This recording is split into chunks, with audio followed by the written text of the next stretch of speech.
പ്രേക്ഷകർ വളരെ ആവേശത്തോടെ സ്വീകരിച്ച ഒരു എപ്പിസോഡ്. ഇന്ത്യയിലെ ഏറ്റവും മികച്ച നടനുള്ള പുരസ്കാരം, മികച്ച ബാലതാരത്തിനുള്ള പുരസ്കാരം നേടിയ ഒരു കലാകാരൻ അശ്വമേധത്തിൽ അതിഥിയായി എത്തിയപ്പോൾ ശ്രീപദ് എന്ന മലയാളികളുടെ അഭിമാനമായ ആ കൊച്ചു നടൻ, ആ വലിയ നടൻ, വലിയ പ്രതിഭ അശ്വമേധത്തിൽ എത്തിച്ചേർന്നപ്പോൾ അന്ന് ശ്രീപദ് ഈ കസേരയിലിരുന്നു കൊണ്ട് സംസാരിച്ചപ്പോൾ പറഞ്ഞു, എൻ്റെ മുത്തശ്ശൻ അശ്വമേധത്തിൻ്റെ വലിയൊരു പ്രേക്ഷകനാണ്, അദ്ദേഹത്തിന് വലിയ ഇഷ്ടമാണ് സാറിനെയൊക്കെ. അപ്പോൾ അദ്ദേഹത്തിന് അശ്വമേധത്തിൽ പങ്കെടുക്കാൻ അവസരം കിട്ടുമോ എന്ന് ചോദിച്ചു. അപ്പോൾ ഞാൻ ശ്രീപദിനോട് പറഞ്ഞു, തൊട്ടടുത്ത ദിവസങ്ങളിൽ വിളിക്കുന്നത് ശരിയല്ലല്ലോ മോനെ, അടുത്ത വളരെ പെട്ടെന്ന്, എത്ര പെട്ടെന്ന് കഴിയുമോ അത്രയും പെട്ടെന്ന് തന്നെ അദ്ദേഹത്തിന് അശ്വമേധത്തിൽ ഞങ്ങൾ ക്ഷണിക്കും എന്ന് പറഞ്ഞു. അച്ഛന് ഭയങ്കര ആഗ്രഹമായിരുന്നു പങ്കെടുക്കാൻ. അച്ഛൻ മുമ്പ് മെസ്സേജ് അയച്ചിട്ടുണ്ടായിരുന്നു, പക്ഷെ പറ്റിയില്ലായിരുന്നു. അച്ചാച്ചൻ ആഗ്രഹം ഉണ്ടായിരുന്നു. അച്ചാച്ചൻ അധ്യാപകനായിരുന്നല്ലേ? അതെ, അച്ഛൻ അധ്യാപകനാണ്. വീട്ടിലില്ലേ? ഉണ്ട്. യാത്രയൊക്കെ ചെയ്യുന്നുണ്ടോ? പിന്നെ. അപ്പോൾ എൻ്റെ വക ഒരു ഉറപ്പ്, ഓക്കെ, ആദരണീയനായ സീനിയർ സിറ്റിസണിനെ, ആ അധ്യാപകനെ നമ്മൾ അശ്വമേധത്തിലേക്ക് ക്ഷണിക്കും, ഉറപ്പ്. അദ്ദേഹത്തിൻ്റെ പേരെന്താ? ദാമോദരൻ എന്നാണ്. ദാമോദരൻ മാഷേ, റെഡി ആയിക്കും. നമുക്ക് അടുത്ത ഷെഡ്യൂളിൽ അശ്വമേധത്തിൽ ഒരു കൈ നോക്കാം. ഇന്നിതാ ഞങ്ങളുടെ ക്ഷണം സ്വീകരിച്ച് അങ്ങെത്തി. ഉത്തര കേരളത്തിൽ നിന്നും എത്തിയ ശ്രീ ദാമോദരൻ ആര് എന്ന് നമുക്ക് അദ്ദേഹത്തിൽ നിന്നറിയാം. പക്ഷേ പ്രേക്ഷകർക്ക് എളുപ്പത്തിൽ പരിചയപ്പെടുത്താനായി അത് ഇന്ത്യയിലെ ഏറ്റവും മികച്ച ബാലതാരത്തിനുള്ള പുരസ്കാരം നേടിയ നമ്മുടെ സ്വന്തം ശ്രീപദിൻ്റെ മുത്തച്ഛൻ കൂടിയാണ്. പറയൂ സാർ. എനിക്ക് 7ാം തരം മാത്രമേ വിദ്യാഭ്യാസം ഉണ്ടായിരുന്നുള്ളൂ. പിന്നീട് സാമ്പത്തികം കുറവായതുകൊണ്ട് ഹൈസ്കൂൾ ചേർത്തില്ല മാതാപിതാക്കൾ. ആ കാരണം കൊണ്ട് ഞാൻ നാട് വിട്ടു. 3 കൊല്ലത്തോളം പല സ്ഥലങ്ങളിലും വീടുകളിൽ ജോലി ചെയ്തു, അതും കുറച്ച് ഉന്നതന്മാരുടെ കൂടെ.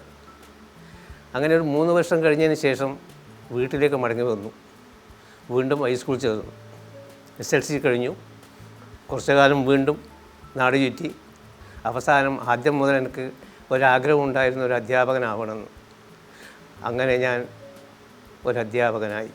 എന്നിൽ ആ അധ്യാപനം ചെയ്യാൻ ആഗ്രഹം പ്രകടിപ്പിച്ചത് ഞാൻ 1974 തിരുവനന്തപുരം നെടുമങ്ങാട് ആയനാട് വില്ലേജ് ഓഫീസിൽ 1 കൊല്ലം ജോലി ചെയ്തിരുന്നു. 5 മണിക്ക് ശേഷം, ഓഫീസ് ടൈമിന് ശേഷം എൻ്റെ അടുത്തുള്ള ട്യൂഷൻ സെൻ്ററിൽ പോയി ആ 1 കൊല്ലം ഞാൻ അവിടെ വർക്ക് ചെയ്തു. അങ്ങനെ ആ ജോലി ഗവൺമെൻറ് പിരിച്ചുവിട്ടു.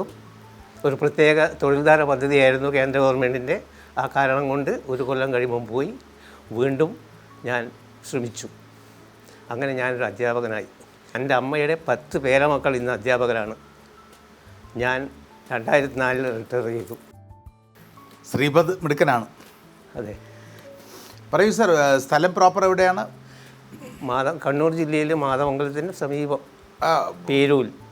ശ്രീപദിൻ്റെ കൂടെ തന്നെ ഇപ്പോൾ താമസിക്കുന്നു.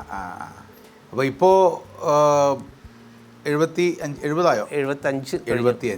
75 വയസ്സായില്ല, മറിച്ച് 15 വയസ്സും 60 വർഷത്തെ എക്സ്പീരിയൻസ് അല്ലേ? അതെ. വാട്ട് ഈസ് യുവർ ഏജ് എന്ന് ചോദിച്ചാൽ I am 15 years of age with an experience of 60 years. അതും 60 വർഷത്തെ ജീവിതാനുഭവങ്ങളും 15 വയസ്സ് പ്രായവും. 3 കൊല്ലത്തോളം വിദേശവാസമുണ്ട് സർ. എവിടെയായിരുന്നു സർ? ബഹ്റൈനിലായിരുന്നു. പഴയ കാലത്താണ്. അതെ. അതിനുശേഷം പോലെ അത്ര കണ്ട് വികസിതമായ ബഹ്റൈനൊന്നും അല്ല. അന്ന് ഈ മറ്റൊരു രാജ്യത്തിലേക്കുള്ള, സൗദി അറേബ്യയിലേക്കുള്ള കടൽപ്പാലമൊന്നും ഇല്ലല്ലോ. അങ്ങനെ 3 വർഷം പവിഴദ്വീപിലും ബാക്കി പല സ്ഥലങ്ങളിലുമൊക്കെ യാത്ര ചെയ്തു. പല വ്യക്തികളുടെയോടൊപ്പം ജോലി ചെയ്തു. ഒടുവിൽ അധ്യാപകനായി. അടുത്ത തലമുറയിലെ 10 പേരെ അധ്യാപകരാക്കി മാറ്റുന്നതിൽ പങ്കുവഹിച്ചു. ഇന്ത്യയിലെ ഏറ്റവും മികച്ച ചൈൽഡ് ആർട്ടിസ്റ്റിന് കഥകൾ പറഞ്ഞു കൊടുക്കുന്ന മുത്തച്ഛനായി. ഞങ്ങൾക്കൊക്കെ അനുഗ്രഹം നൽകിക്കൊണ്ട് അശ്വമേധം കാണാറുണ്ട്. ഇഷ്ടമാണ് അശ്വമേധം. ഇഷ്ടമാണ്. അപ്പോൾ ആദ്യ മേഖലയിലേക്ക് അങ്ങേമൊത്ത് പ്രവേശിക്കുന്നു. ഇവിടെ അങ്ങാണ് ഗ്രാൻഡ് മാസ്റ്റർ. ഇവിടെയല്ല, എന്നും ജീവിതാനുഭവത്തേക്കാൾ വലിയ പാഠപുസ്തകമോ അനുഭവത്തെയും പ്രായത്തെയും കൂടുതൽ വലിയ സർവകലാശാലകളോ ഉണ്ട് എന്ന് ഞാൻ കരുതുന്നില്ല.